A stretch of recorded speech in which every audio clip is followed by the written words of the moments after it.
Good afternoon everyone. कल जो प्रश्न मैंने दिए थे 3,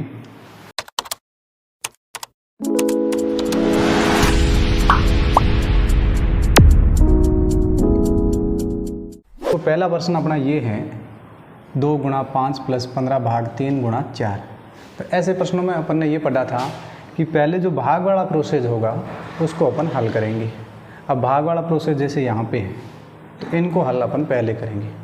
15 का भाग 3 से देंगे तो ये जाएगा 5 बार, और फिर प्लस 5 की 5, 2 की 2 और इधर गुणा 4 की 4, यानी ये छोटा हिस्सा अपन ने कर दिया भाग वाला। भाग के बाद में अपन करेंगे गुणा। 2 गुणा 5 प्लस 15 का भाग 3 से दिया 5 गुणा 4। अब देखो 2 पंजे, अब आगे वाले जो भी है जैसे माइनस के 2 प्लस के 5, ये संख्या लिख दी पूरी। 2 की 2, 5 की 5, 15 का भाग 5 में दिया 3 बार गुणा 4 माइनस 2 प्लस 5, इतनी संख्या लिख दी। इसके बाद में भाग होने के बाद में अपन करते हैं गुणा। गुणा का चिन्ह एक तो इनके बीच में है, एक इनके बीच में है। अब अपन गुणा करेंगे 2 × 5 10 प्लस 5 × 4 20 माइनस के 2 प्लस के 5। अब ये करने के बाद में गुणा भी हो गया, फिर करेंगे अपन जोड़। अब जोड़ का चिन्ह किस किस के बीच में, एक तो इनके बीच में है, एक यहाँ पे है। तो 10 और 20 30, 30 और 5 35, 35 माइनस 2, और 35 में 2 घटाएंगे तो ये बचेगा 33। तो पहला जो प्रश्न था उसका आंसर ये था। जिसने भी मिलाया है उस पहले प्रश्न का उत्तर है 33। तो पहले प्रश्न का स्क्रीनशॉट कर ले, इसका आंसर आया था 33। इसके बाद में जो अगला दूसरा प्रश्न है वो अपन देखेंगे। दूसरा प्रश्न अपना ये है 15 माइनस के 7 प्लस 8 और माइनस 2। यहाँ पे कई विद्यार्थी कंफ्यूज हो जाते हैं कि यहाँ पे प्लस 15 का गुणा 7 से कर देते हैं। ऐसा नहीं करना, ध्यान से देखें। 15 का 15, ये माइनस का चिन्ह, फिर अपन ब्रैकेट अपन खोलेंगे। ब्रैकेट खोलेंगे तो यहाँ पे गुणा का चिन्ह आएगा और ये माइनस का 7। अब देखिए माइनस ब्रैकेट खोलेंगे गुणा का चिन्ह माइनस के 7 प्लस 8 ब्रैकेट खोलेंगे गुणा का चिन्ह माइनस 2। यानी पहले अपन ब्रैकेट सोल्व करेंगे, ब्रैकेट के बाद में भाग करेंगे। अब भाग का चिन्ह तो है नहीं किसी के बीच में, तो फिर गुणा करेंगे। गुणा का चिन्ह इनके बीच में, ऐसा नहीं कि 7 और 15 के बीच में, यानी ये तो 15 अलग है, ये गुणा हो रहा माइनस गुणा माइनस, ये माइनस गुणा माइनस हुआ तो प्लस, और ये 7 के 7, ये 15 की 15। और इधर देखना यहाँ पे प्लस का गुणा माइनस से हो रहा है, ये प्लस और माइनस के बीच में गुणा का चिन्ह है, और प्लस गुणा माइनस माइनस हो जाएगा। और फिर संख्या का गुणा करेंगे 8 गुणा 2, 8 दूनी 16। अब अपन क्या करेंगे, गुणा होने के बाद में जोड़ करेंगे। जोड़ का चिन्ह इन दोनों संख्याओं के बीच में है। 15 और 7 22, 22 माइनस 16, 22 में से 16 गई 6, तो इसका आंसर आएगा 6। ये जिसने भी आंसर निकाला है वो इसका आंसर सही है। यहाँ पे कंफ्यूज नहीं होना है, क्योंकि यहाँ देखिए माइनस गुणा माइनस है, गुणा के बीच में इधर माइनस है इधर माइनस है, और यहाँ गुणा के बीच में इधर प्लस है और इधर माइनस है। ये 15 संख्या अलग थी। अब अपन आगे वाला तीसरा प्रश्न सॉल्व करेंगे। तीसरा प्रश्न है 6 भाग 3 प्लस 2 गुणा 5 माइनस के 3। अब इसमें जो भी पहले क्या करेंगे, भाग करेंगे। अब भाग का चिन्ह है तो भाग करो, ब्रैकेट का है तो पहले ब्रैकेट खोलो। अब भाग का चिन्ह इन दोनों संख्याओं के बीच में है। 6 का भाग अपन 3 से देंगे, 6 भाग 3, यानी 6 का आपने 3 में भाग दिया, 3 दूनी 6, 2 बार गया, प्लस 2 की 2 गुणा 5 की 5 माइनस 3 की 3। भाग के बाद में अगला अपना प्रोसेस होता है गुणा का। तो गुणा इन दोनों संख्याओं के बीच में है, 2 पंजे 10 प्लस के 2 माइनस के 3। गुणा के बाद में अपन करते हैं जोड़। अब 2 और 10 12 हो जाएंगी, माइनस 3, 12 में से 3 गई 9, इसका आंसर हो जाएगा। तो ये 3 प्रश्न थे जिसके अपन ने आंसर निकाले। अब आगे वाली क्लास में अपन दूसरे प्रश्न पढ़ेंगे। इससे पहले मैं आपको और भी काम दे देता हूं ताकि आप आज और मिलाने के बाद में कमेंट ज़रूर करें। एक बार मिलाने की कोशिश करें, अगर गलत आता है तो कोई बात नहीं, अपन अगले दिन उसको वापस मिलाएंगे। अब पहला प्रश्न है 3 प्लस 2 ब्रैकेट में माइनस के 5 प्लस 7 गुणा 5 भाग 1। और अगला प्रश्न अपना है 8 + 5 - 3, ये ब्रैकेट के अंदर है, गुणा 15 भाग 5 + 7 - 2। और तीसरा प्रश्न है 18 भाग 3 गुणा 9 + 7 - 5। और इसके बाद वाला प्रश्न है 12 गुणा 5 + 3 - 2 भाग 1 + 7। अब 5 प्रश्न आज दे देते हैं, ज़्यादा प्रश्न है आप मिलाइए। और इसके बाद में 18 भाग 9 गुणा 7 + 3 - 4 और इधर -5 - 3। बहुत ही अच्छे प्रश्न हैं। 2 प्रश्न अपन ने कर लिए हैं। और तीसरा प्रश्न ये है कि नीचे जो पूर्णांक दे रखे हैं उनको अभाज्य गुणनखंड विधि के द्वारा एचसीएफ और एलसीएम ज्ञात करना है। अभाज्य गुणनखंड विधि का उपयोग तो करना है और एचसीएफ और एलसीएम अपन को ज्ञात करने हैं। तो पहला अपना प्रश्न जो है वो थोड़ा सरल था, इसलिए आप लोगों को दे दिया है। दूसरा है 17, 23 और 29। अब 17, 23 और 29 इनका हम अभाज्य गुणनखंड करेंगे। 17 का भी करेंगे, 23 का भी करेंगे और 29 का भी करेंगे। आपने भाज्य और अभाज्य संख्या पढ़ी होगी, ये बीच में बहुत अच्छा टॉपिक आ गया, भाज्य और अभाज्य। भाज्य का मतलब वे संख्या है जिसमें खुद का भाग जाए, और अभाज्य का मतलब जिसके अंदर खुद का भाग जाए दूसरों का भाग नहीं जाए। भाज्य के अंदर खुद का भी जाएगा और दूसरी संख्या होगी उनका भी भाग जाएगा।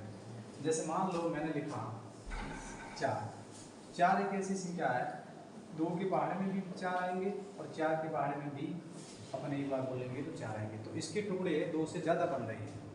और अभाज्य का मतलब जैसे अपन ने सबसे छोटी जो अभाज्य संख्या है वो 2 है, क्योंकि कई बार लड़के बहुत गलत कर लेते हैं, कंपटीशन के अंदर भी 2 को गलत करके आ जाते हैं। तो छोटी संख्या जो है ना 2 है, क्योंकि 2 का अगर अपन टुकड़ा करें तो 2 एकम 2, केवल एक टुकड़ा बना, यानी और कोई ऐसा पहाड़ा नहीं है जिसमें 2 आए, तो एक टुकड़ा बना, इसका मतलब ये अभाज्य संख्या है।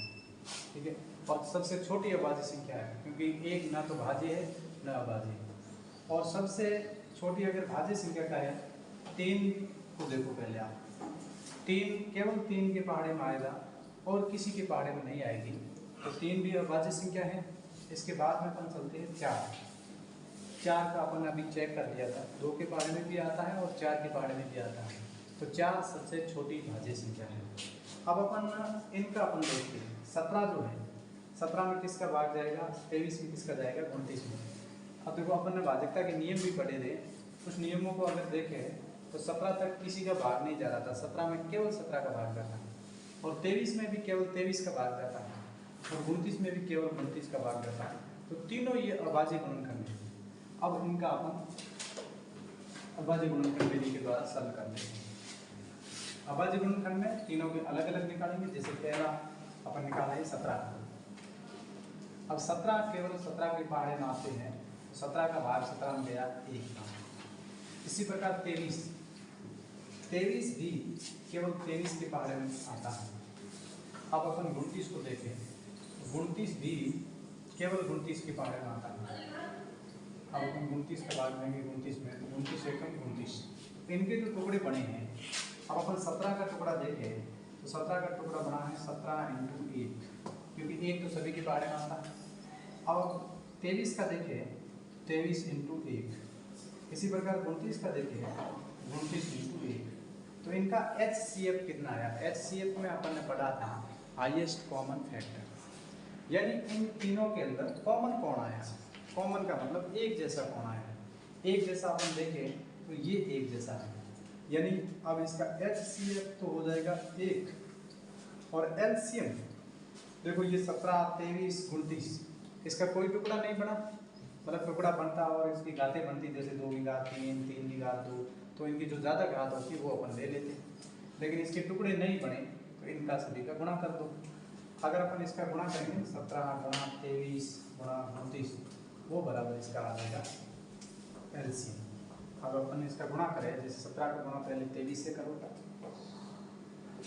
3 का गुणा 7 से किया 21, 3 7 21, 1 2 3 1 3 और 2 5, 2 का 7 से किया 14, एक जाएगा आंसर में 2 1 2 और 1 3, ये आया 1 4 5 9 391। फिर आप 391 का 29 से गुणा करोगे।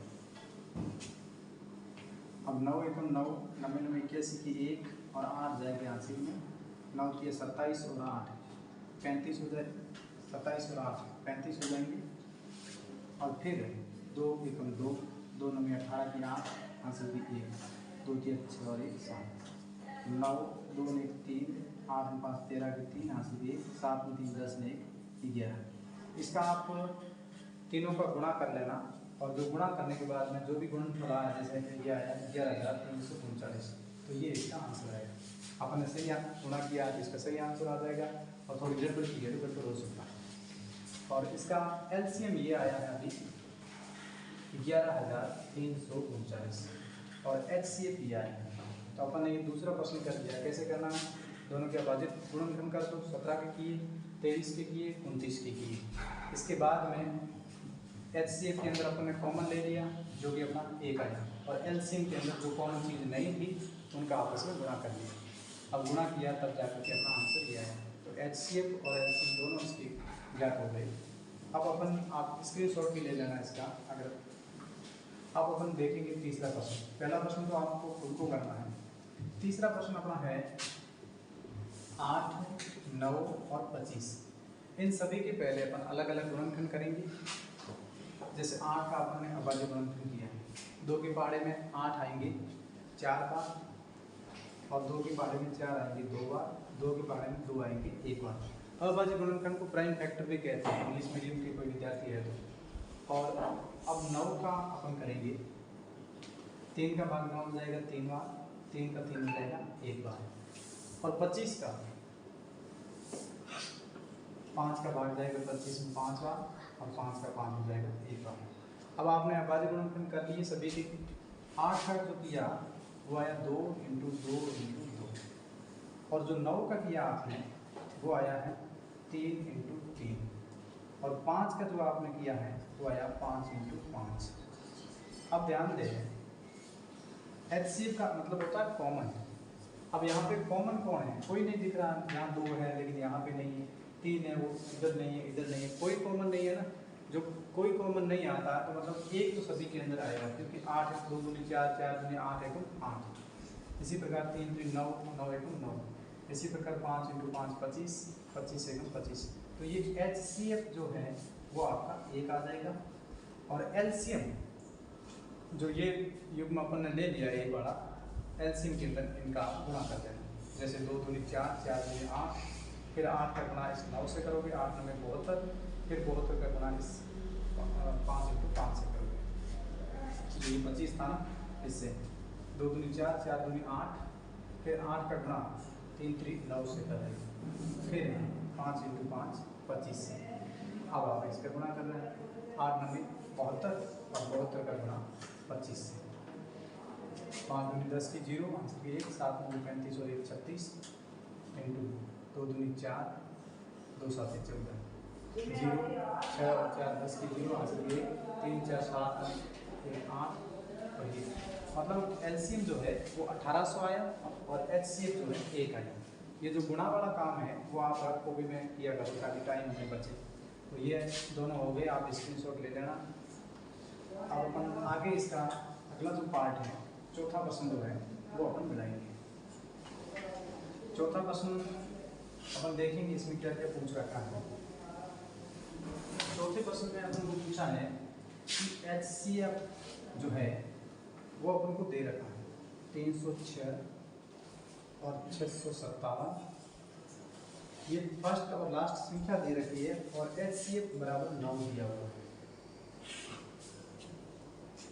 एलसीएम आपको ज्ञात करना है, यानी जो ये 306 और 657 आई, इनका आपको एलसीएम ज्ञात करना है। अपन ने इससे पहले जो 1.2 के प्रश्न पढ़े थे उसमें अपन ने ऐसे प्रश्न मिला तो नहीं थे, लेकिन इनसे संबंधित थोड़े बहुत प्रश्न थे।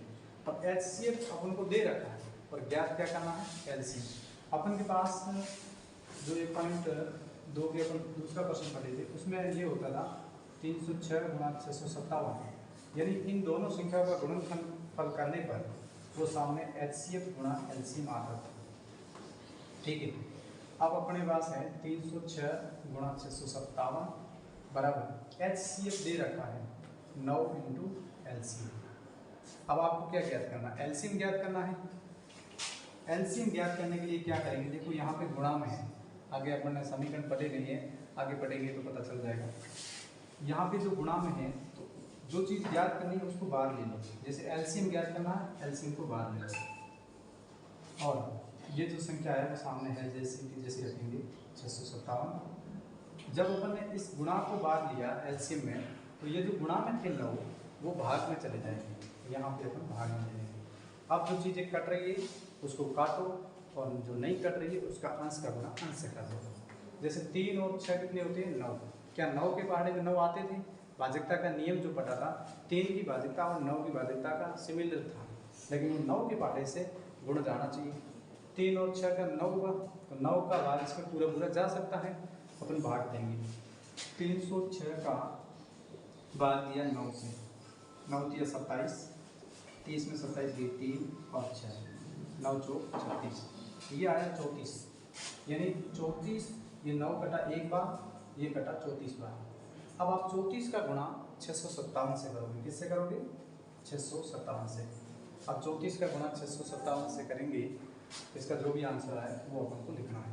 ठीक है, तो 34 का गुणा 657 से करेंगे। अब अपन आगे वाले प्रश्न पढ़ेंगे, इसके बाद में 5वां 6वां 7वां इस प्रकार के भी प्रश्न पढ़ेंगे।